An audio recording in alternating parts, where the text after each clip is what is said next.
Hello mga Mima! Ako po si Bebe. Makapag-vlog kami.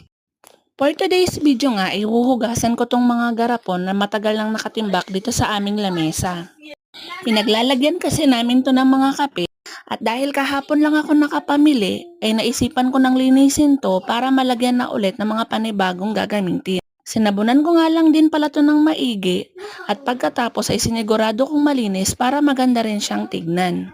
Binanlawan ko nga lang din pala siya pagkatapos kong sabunan at binilisan ko na nga rin palang paghuhugas dyan para hindi naman kayo mainip sa kakapanood ng aming mga video.